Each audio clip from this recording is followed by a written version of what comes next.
about to leave, already packing. Come with me, I'm not really asking. We'll get away to a place where we don't know. About to see the world in action, what we can be, life with no distractions. We'll get away, this is what we waited for. Take my hand, we'll make it somehow. We can't miss out. I'm done living life with the lights out, die with my own doubts. Be free with me. Let's go, let's be free with me. Be free.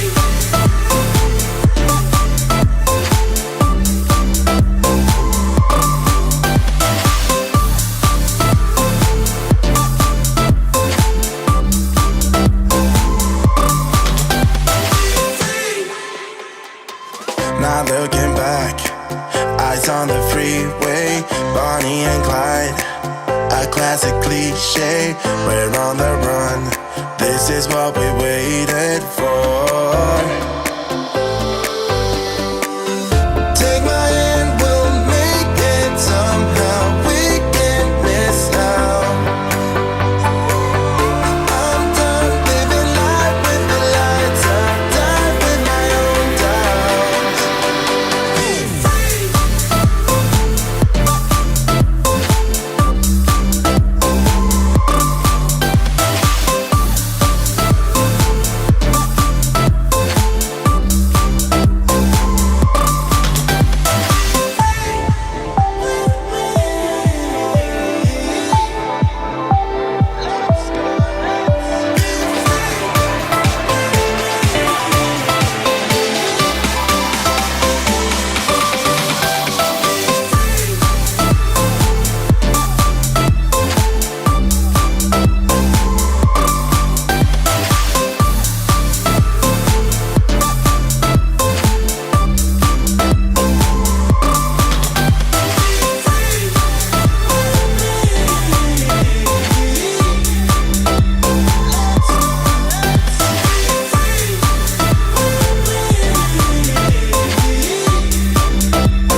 Evening everyone, Jim here. Welcome back to our series of live GCSE Geography revision sessions. This is where we take about half an hour or so to do some topic revision, knowledge revision, but also this term we're going to be doing some exam skills development as well, taking a look at some exam style questions, thinking about how you can develop your answers. So a little bit of a, not an upgrade, a development of what we did last term with Vicky and Jacob and the rest of the team, where we looked at lots and lots of knowledge topics. So Vicky, does that explain it about right? We're just going to look a little bit more at exam skills. What's our topic for tonight?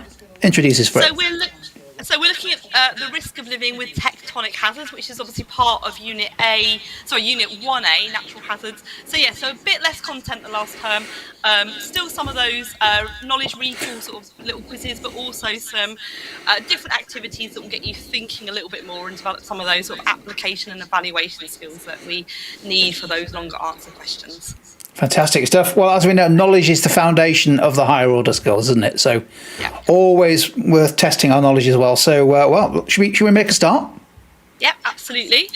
We're handing over to Jacob first with some altered vowels. Okay, good evening everyone.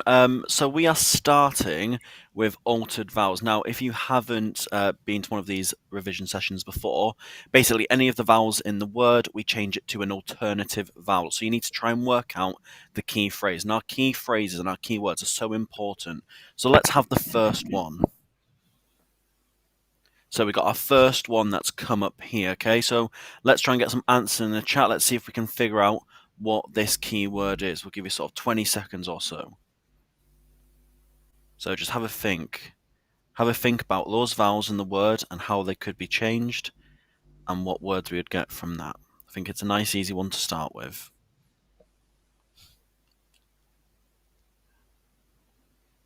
Let's have a look to see Okay, I think we're going to have some answers coming through there. I think, yep, this first one is quite nice to begin with. It is plate boundary. Now, this is one of our very key words. So a plate boundary is where two plates meet, and it's really, really important. Sometimes it's referred to as a plate margin. They mean the exact same thing. Okay, let's move on to our second one then. So a bit of a longer word this time, a little bit more complicated. So let's have a little think about those vowels. How could we change those vowels to get the keyword that we are thinking about? Fantastic, Neve there coming through a plate boundary. Let's see if we can get any other words in.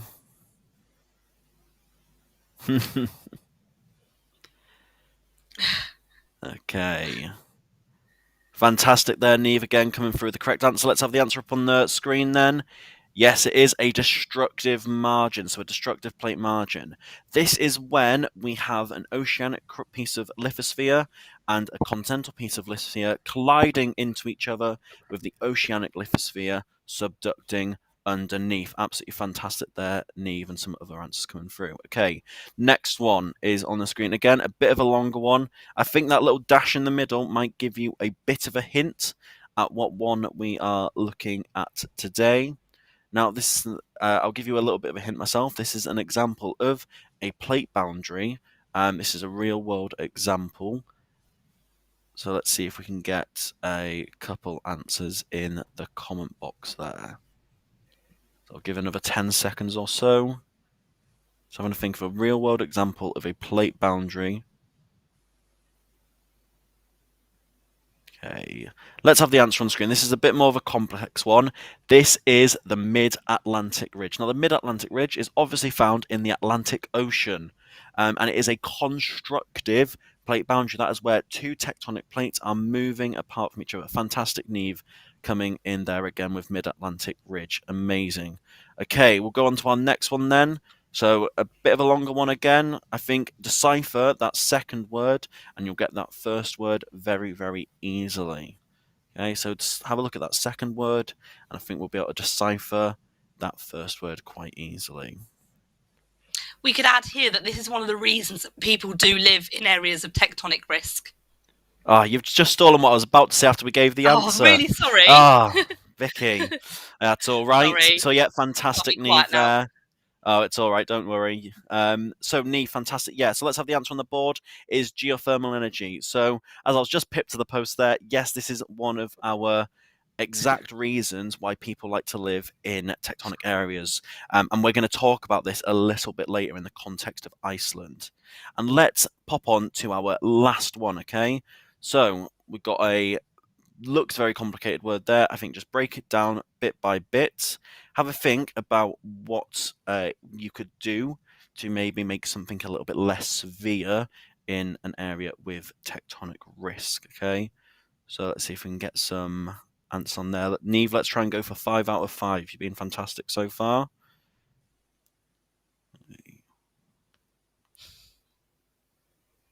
Okay, well, 5 more seconds, see if we can get any answers through. I'm going to think. Very, very close there. Okay, let's have the answer one. It is mitigation, okay? So mitigation, if you're mitigating something, you're going to try and make it less severe before it actually happens by taking an action of some sort. So when we're thinking about tectonic risk, we're trying to mitigate the effects or the impacts of a tectonic event or a tectonic hazard. Okay, that is our last of the altered vowels. So I'm going to hand you back over to Vicky, who's going to tell us about what we are doing today. Perfect. Thank you very much. And it's worth noting that Neve did get 5 out of 5 there. Well done. That last one was really tricky as well.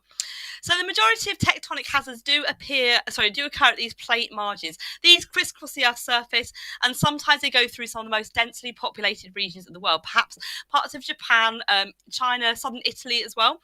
Therefore, millions of people across the globe are at risk of these tectonic hazards. So in this session, we're going to look at why people choose to live in areas of risk, particularly in terms of the economic benefits benefits of these areas, where some of those areas are, and we're going to think about how we can mitigate the risk of tectonic hazards. We're not actually going to talk about the processes along the plate margins today, as we cover this in detail in our very first live stream last term. If you didn't watch that, you can find that on the Tutor2U website by going to the live page and clicking on replay. So Jim, can we have the next slide up, please? Perfect, thank you very much. So, despite all the dangers, millions of people still live in hazard-prone areas right around the world. So it's around about 8% of the 7.8 billion people who live in the world live near volcanoes, and about 50% of people in the USA are at risk of earthquakes. So let's have a think about why people do choose to live in these zones. So on the screen, we have a photograph of a geothermal energy plant. So in volcanically active areas, geothermal energy is a major source of renewable electric power. So obviously it's very good for the environment.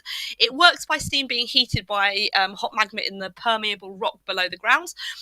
We then have boreholes drilled into the rock to harness that superheated steam, which then turns turbines at power stations. That turning of turbines is how all energy gets created. And because it's renewable, it will not run out, and it will reduce those greenhouse gases, and it's going to help in the fight against climate change. So I've already mentioned that there is a picture on the screen. We have got the Hellischild power plant in Iceland. It's the largest geothermal power station there, and I'm pretty sure that I've pronounced that incorrectly. It is the second largest in the world, and it provides electricity and hot water for the capital of Reykjavik. Geothermal energy in Iceland produces about 30% of the total electricity, and about 85% of all homes are heated with geothermal energy. So it's a really, really important source of energy for people in Iceland, and a really good reason why people choose to live there. Jim, can we have the next slide up? Excellent. So many people choose to live around the slopes of active volcanoes because of the benefits it brings to farmland, particularly in lower income countries. So you have the issue of lava and ash erupting from the volcano, which is a real problem, and it is going to kill livestock and destroys crops and vegetation. But after many, many years, the weathering of this lava releases lots of minerals, and it leaves behind extremely fertile soil, which is nutrient rich, which is obviously ideal for farming, which means that farmland can be that land can be farmed much more productively. Therefore, you're going to get a really good source of food and income. Again, like I said, particularly important to those low income countries. So around the world, we actually only have about 1% of the Earth's surface covered in volcanic soils, but they do support around about 10% of the world's population. So you can see just how important they are. And that's mainly in densely populated areas like Indonesia, for example, which has lots of volcanoes. Okay, Jim, can we have the next one up, please? Super, thank you very much. So we're going to have a look at mining now. So again, lots of volcanic areas are rich in minerals, and this creates thousands of jobs in the mining industry, not just in dormant and extinct volcanoes, but also in active volcanoes. So on the screen, you've actually got people who are searching for, or they're mining for sulfur in an active volcano in East Java in Indonesia. The crater is one of the biggest sulfuric lakes in the world, and sulfur mining is the products found in sulfur mining are sold for all sorts of things, in chemicals, fertilizers, bleach, matches, even medicines that you might have at home. But it is really dangerous for many reasons. So the miners can't really afford much protective clothing. They're exposed to toxic fumes, and they frequently get burnt, as you would expect. You've also got hydrogen sulfide and sulfur dioxide gases burning their eyes, throats, and causing respiratory diseases as well. Now, in this crater alone, the one on the screen, we've had in the past 40 years, 74 miners have passed away from breathing in toxic fumes. So again, it is very dangerous, but lots of people feel that the economic benefits outweigh the risk. Also, carrying loads of sulfur, weighing around about 100 kilograms, which is about 15 to 16 stone, I think, up and down those rocky and slippery mountain paths. But it is seen as an attractive job, as it pays better than what people would earn on nearby coffee plantations. So wages on average here are about $6 a day. That's why miners continue to live and work there. Okay, if we can have the last one up, please, which is tourism. So we're going to talk about tourism a bit more in a minute as well. But lots of people choose to live in areas of risk because of the benefits that it brings in terms of tourism and the effect that has on the economy. So tourists visit volcanoes for those spectacular and unique views, relaxing hot springs, adventure, and also for the thrill seekers, that sense of danger when you're sort of getting quite close to the crater and it's spitting out all sorts of things. I mean, I'm not really sure that I'd want to do that, but lots of people do. So more than 100 million people visit volcanic sites around the world every year. So some really popular locations for this would be Iceland and the Canary Islands. Some of you might have been there. And they generate lots and lots of money for locals and the countries that they're in. And they trigger the multiplier effect. We talked about the multiplier effect a couple of times in the sessions last time. So tourists spend money in the local area, and that creates many job opportunities. Lots of countries are really quite dependent on this income because it plays a huge part of their economy. So Iceland, for example, had an effusive eruption back in spring last year, which meant lots and lots of people came over. It erupted over a period of weeks. It drew tourists in from all over the world. Some people even paid lots of money to go on helicopter tours over the erupting crater. So we've covered there 4 different reasons why people choose to live in areas at risk. And most of them are because you have this really impressive economic benefit. And if they didn't have that, then obviously lots of people wouldn't choose to live in those areas. Jim, can I have the next slide up, please? Right, so we mentioned that we were focusing on exam skills this time rather than just content. So we have got a range of new activities to get you to think about how to apply your knowledge. So we're going to have a go at the connection spinner. What I would like you to have a look at is the 6 reasons on the screen that you'll see in a moment that people might live in areas of tectonic risk. So why risk it? Now the spinner is going to land randomly on one, and you need to explain what that reason is. So if we can have the spinner activated, please, Jim.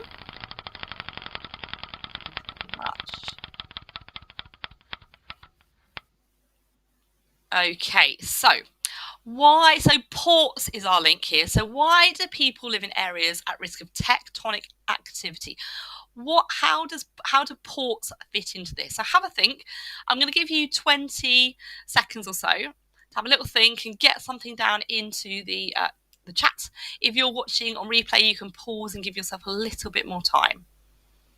So how do ports link to people living in areas at risk of tectonic activity?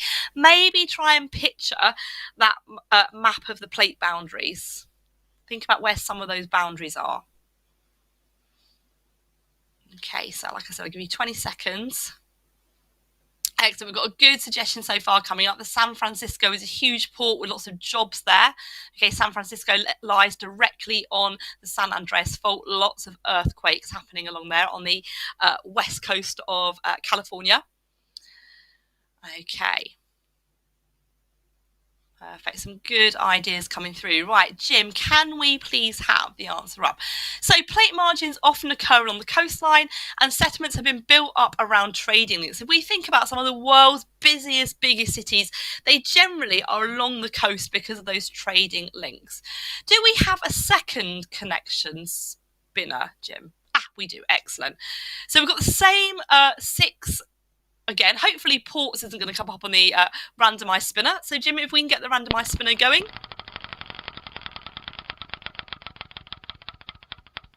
Okay, not ports. Okay. So we have farming this time. So what's the link here? So we've kind of touched upon this already. So what's the link with farming and people continuing to live at areas at risk of tectonic activity? What do we think? So we'll give you a couple of moments. Again, if you're watching on replay, pause and give yourself a little bit more time. Excellent, well done. There's some good suggestions coming through already. Well done, Zoe. So we've got the idea of fertile land. Jim, if we can have the answer up, please. Super. So they have that fertile, rich soil caused by the weathering of dried lava. Okay, we've got Tony coming through. Good quality soils, nutrient rich. Well done, Neve. So the weathering of lava releases minerals for fertile land. Excellent suggestions there. Well done. So I'm going to hand back over to Jacob now, who is going to talk to you about Iceland. Okay, I think we're just waiting for. Oh, hang on. Sorry, I didn't realise we've got one more. It's all right. I'm really sorry. So we have building design as our last connection spinner. That's my fault for not noting down that we'd got 3 instead of 2. It's a bonus spin. You're very lucky. So how does building design link here? So again, 20 seconds or so. If you're watching on catch up, give yourself a pause. Okay, what do we think? How does building design link to why people continue to live in areas at risk of tectonic activity? Super. So Neve, you've said as buildings are at risk of destruction, they are made stronger. So can we think of perhaps how they're made stronger? Okay, so we've got the mitigation of risk, Zoe, well done. So can you give me an example of how we might design these buildings? Okay, so again, Tony said buildings designed to withstand earthquakes. Good, some good stuff coming through. But can we give any actual examples of how they are designed? I'll give you 10 seconds more before we reveal the answer. We're going to talk about this a little bit later in this session. Okay, Jim, can we have the answer up? Super. So Tony's just come through with shock absorbers in the foundation. Well done. We've got bendy buildings coming, kind of a little, movable foundations. Well done, Zoe. So better building design can withstand those earthquakes. So, for example, cross bracing. Got rolling weights at the top. So they have shock absorbers underneath, which means that when the building shakes, they sway instead of collapsing, but the rolling weights on the roof stop them shaking out of control. But there are lots of other things that we're going to talk about a bit later. Right, I'm going to hand over to Jacob this time.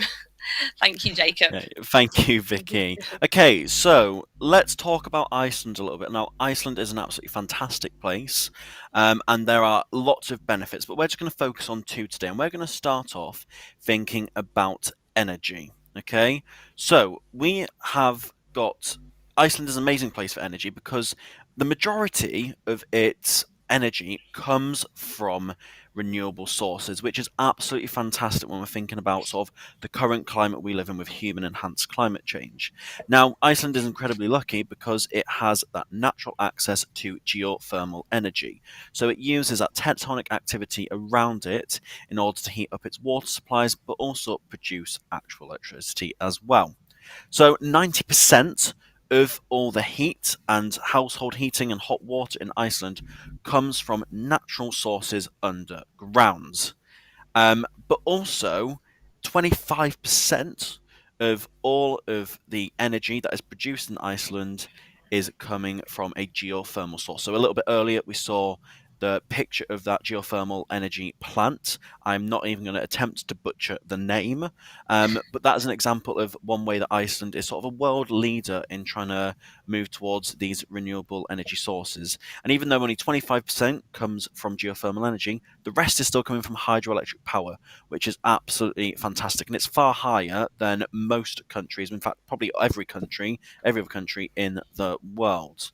But we've also got the fantastic natural resource of the volcanic rocks there, which are incredibly tough, and they can be used for construction, for buildings and roads. So rocks like basalt, which are incredibly common throughout Iceland, they will be able to use those as well as part of sort of creating their infrastructure as well. So let's move on to the next one. Now, this is the one thing that everyone's going to know Iceland for, and that is tourism. Now, personally, I've never been to Iceland, but I'm absolutely desperate to go. Now, people love to go to Iceland because it's an absolutely stunning location. It is beautiful. It's got some beautiful landscapes, beautiful scenery, and it's also got the ability of potentially seeing the Northern Lights as well. And tourism has massively boosted in Iceland, considering it's been in a pandemic, because of the eruption of Fregadisfjali. Probably butchered that as well. I think that was good. Thank you very much. I can pronounce the other one, Eyjafjallajökull. I can pronounce that one very well. The other one I can't so much. But that drew loads of people into Iceland. People were flocking there to go and watch this absolutely magnificent sort of raw power of nature. But people do also go there for other reasons because of those naturally occurring geysers, the mountain glaciers, the waterfalls, and also things like the Blue Lagoon, these massively popular tourist hotspots. We can go and bathe in geothermal waters. And so Iceland's been able to build up a whole massive tourism industry around that. And that's one of the big advantages of living in these tectonic areas. Now, I'm a geography nerd, so Iceland's one of my dream locations to go to for these exact reasons. I want to go and see this geography in action. I'm so sure many other people want to go and see this geography in action as well. So we are going to move on and have a little look at our activity, okay? So this is going to be a little bit of exam skills. We're going to be having a think about some of the command words and thinking about what they're saying, the statements are true or false. So what I want you to do is the words describe and explain mean the same thing. Is that true or is that false? Let's pop some answers into the chat then. So thinking about what the command words of describe and explain mean. Do they mean the same thing or do they mean different things? And if so, what do they actually mean? So I'll give you 10 more seconds, try and pop some answers into the box. Fantastic, yep, so fantastic Neve, that's correct. Fantastic Jack as well. Okay, let's have the answer. It is false, and that's good to see. Quite a few people have picked up on that. So, describe basically means say what you see. So if you've got a figure and you are asked to describe the trends of the figure, say what trends you are actually seeing in that figure. If it's an explain question, you need to give some reasons behind what you are saying. Say what you mean, okay? Fantastic, Neve, there. Describe to say what something is. Amazing. Okay, assess means to weigh up different things. Is this true or false? Again, I'll give you 10 seconds. Try and pop some answers in there. So again, write true or false, and then also try and tell me if you already know what assess means. Let's have a little look, getting some answers through. So assess means to weigh up different things, true or false. Okay, let's get the answer up, okay? Now assess is one of those command words which sometimes people do trip up on. But yes, it does mean to weigh up different things. So if you're asked to assess something, you need to look at the advantages or disadvantages or the pros and cons. Sometimes they're words in different ways, but it always means to weigh up sort of different parts of sort of a thing that you are viewing. Okay, let's move on to the next one. Affect is a verb and effect is a noun. So is this true or false? Now, I'll be honest, this one still trips me up to this day. Okay, I still get confused every now and again between affect and effect. So, is affect a verb and effect is it a noun? 5 more seconds or so. Okay, let's see if we can get anything through. So this one is a very, very tricky one. So it is true. Affect is a verb, okay? So when you're thinking about how something, using the word affect, it's to produce an effect from, okay? So it's almost like beforehand. So the drought affected plant growth, or the volcano affected tourism, okay? Effect is a little bit different, okay? So effect is it's changed as a result of something. So the village was affected by that volcanic eruption. So it's important that we try and remember those differences. Again, that one's a bit of a tricky one, so just make sure you go over that one again and again to make sure that you get those the right way rounds.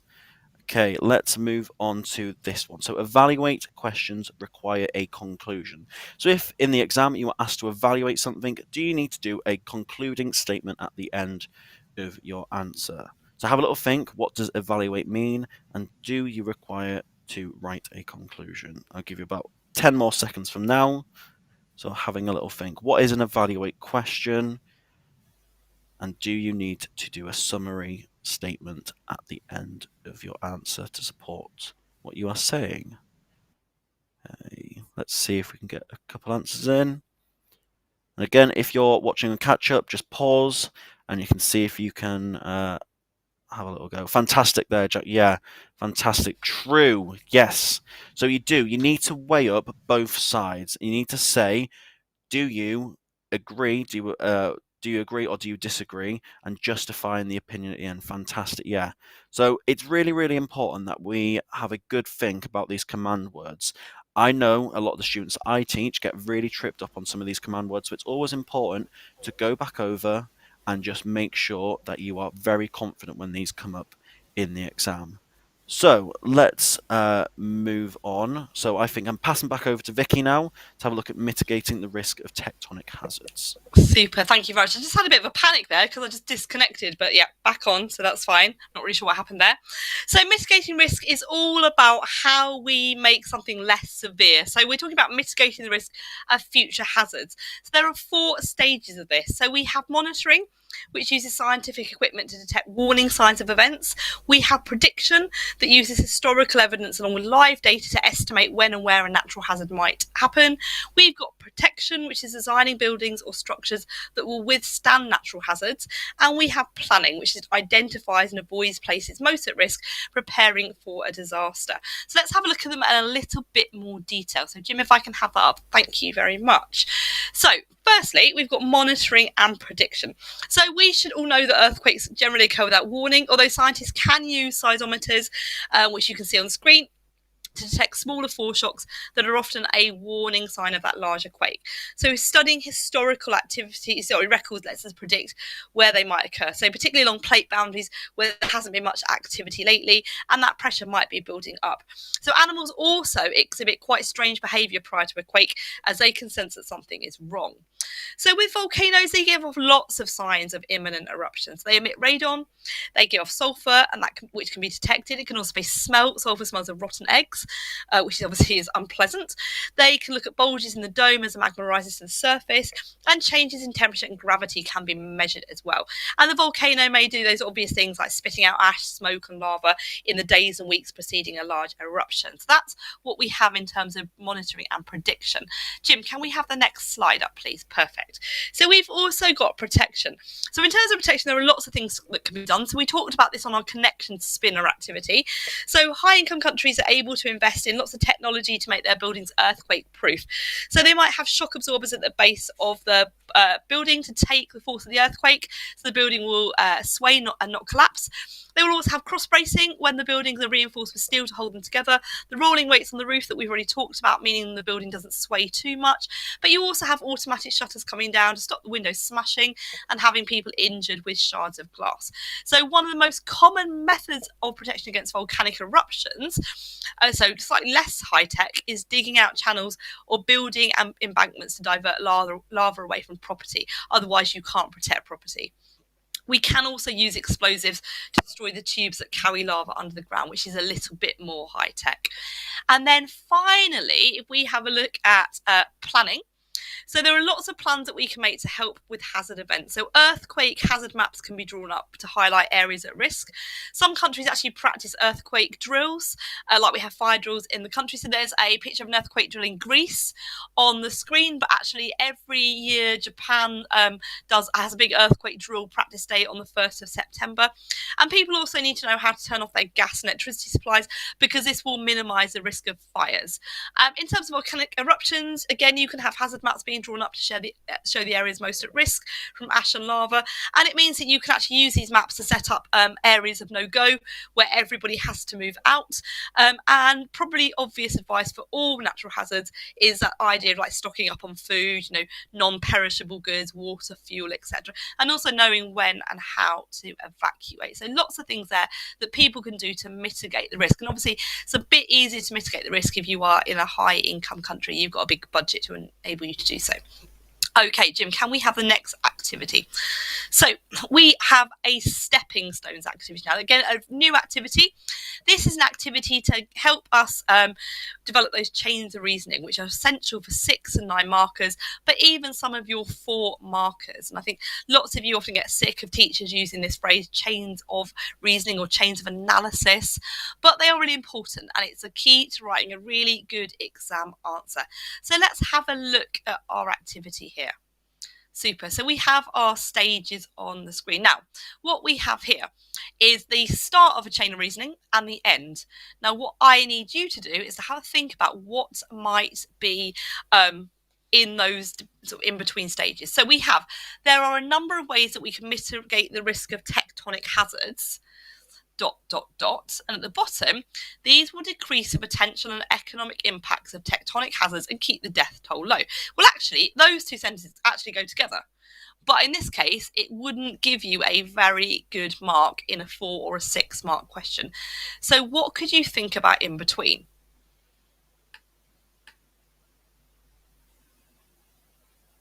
Okay. So have a think. If you're watching this on replay, pause it. Give yourself a good few minutes to really think about how you could do a chain of reasoning, filling in those 3 stages between that first sentence and that last sentence. Now, unfortunately, I can't see the comment stream at the moment, so I can't see if any of you are responding on my screen. The comments seem to have completely disappeared. So I'm going to, obviously, whatever you write in the chat box, I won't be able to respond to this time, but we'll have a think about how we can do it together. So there are a number of ways that we can mitigate the risk of tectonic hazards. Jim, can we have the first one? Thank you. Well done, Neve. You're coming through now. So it obviously wipe clean, and it is showing. So monitoring, prediction, protection, and planning. Good answer there. But what we've got is obviously we've got 3 boxes where we need a little bit more detail. So you can write about those things. And actually, if you have a look at the stages in a moment, you'll see that one of them is about monitoring, one is about protection, and one is about planning. But what we do need to do is we need to make sure that we get that detail in. So there are a number of ways that we can mitigate the risk of tectonic hazards. We can monitor areas at risk of using equipment such as seismometers to detect movements underground to help predict an event. Okay, Jim, what could be our next stage? Thank you. So in areas of risk, we can protect buildings by using shock absorbers to make the building sway rather than collapse, and to add rolling weights so they don't sway too much. So what do we think our 4th box down might be? So we've covered monitoring, we've covered protection, so it's going to be about planning. So can anybody type something into the chat window, obviously sort of a short sentence that we could get into that 4th box to bridge that gap between sway too much and these will decrease the potential and social economic impacts of the tectonic hazards and keep the death toll low. What do we think? So again, pause if you need a little bit more time at home. If you're watching on replay, unfortunately you can't pause if it's live. Okay, Jim, can we have the last one up?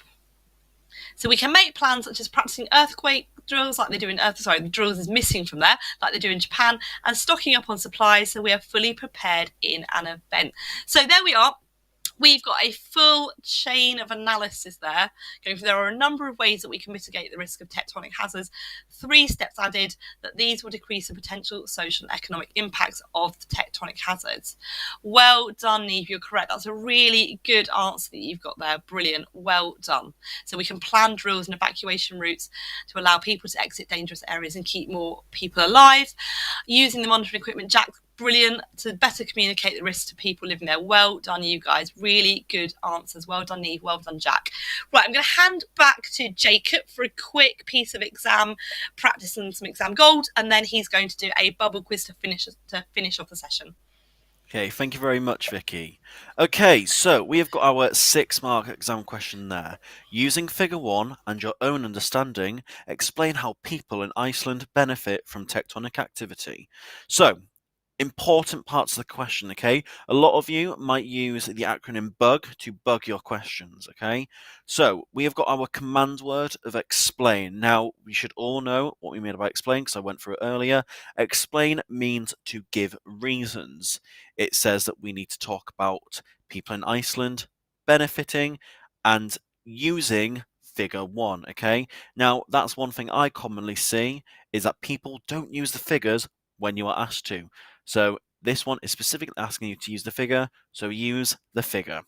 Okay, so if we just pop through to the next slide, we can see that we need to have a think about the 2 aspects that we've talked about, which is geothermal energy and tourism. So we're probably thinking, let's try and make it a bit of a balanced argument, try and do about 3 marks worth an answer on geothermal energy, and about 3 marks of the answer on tourism. So we are thinking that command words is explain. We need to use that figure. How are we going to be able to work that figure into our answer? Well, very clearly, we can see that that figure is going to be somewhat related to geothermal energy. So you can put something along the line of in figure 1, and remember to use that explicit statement of in the figure, we can see a geothermal energy plant.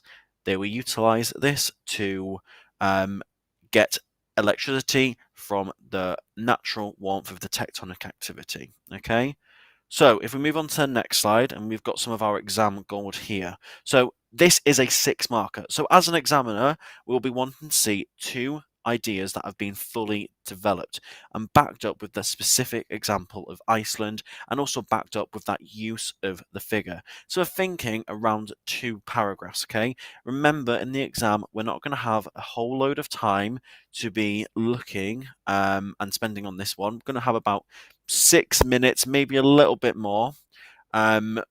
But you're going to want to start off by talking about geothermal energy. What is geothermal energy? What do we mean by it? How does it work? How much energy is generated in Iceland this way? So you want to be using some specific facts and figures. And then also link it back to some of the other stuff. Be a bit synoptic about it. Talk about how geothermal energy is a renewable source of energy, and it's going to help meet climate change targets for Iceland in the future.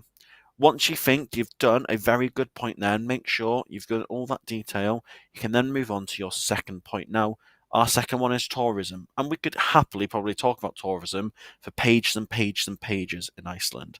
But what you're going to want to do is you're going to want to think about why is tourism so important to Iceland, link it back to how its economy thrives on tourism, name some of the specific attractions. So Blue Lagoon, for example, that geothermal pool. Think about the glaciers, think about the volcanoes, link it to the current event that we've just seen with Fogaras Fiali, and then also talk about that lovely term, the multiplier effect. Talk about how we're going to have that one initial positive effect, and that's going to radiate outwards to other positive economic effects. And just make sure that when you are answering these questions, develop those points thoroughly, okay? Read back through your answer and go, okay, have I given this every detail that I can do? Okay, but also be conscious of the time as you are thinking about it. Okay, so we are going to move on to our bubble quiz. Now, this is an old classic, so the answers could range from 0 of them are correct to all 4 being correct, okay? So, a natural hazard is A, a natural event, B, a threat to property, C, problem created by people, or D, threat to people. Which one of these are correct? And which ones maybe aren't correct. Okay, so we'll give 10 seconds. Just pop in A, B, C, or D into the chat box. Let's see if we can get some coming through. Okay, so we've had some fantastic contributions tonight. Let's finish off for the home stretch now. Which one of these are correct? We'll give another 5 seconds or so, and then we'll move on. Fantastic there, Neve. Perfect. Let's have the answers on the board there. So A, B, and D are correct. So a natural hazard is a natural event. It is a threat to property, and it is a threat to people. But it is not C. Now, I do like what Jack's just put there.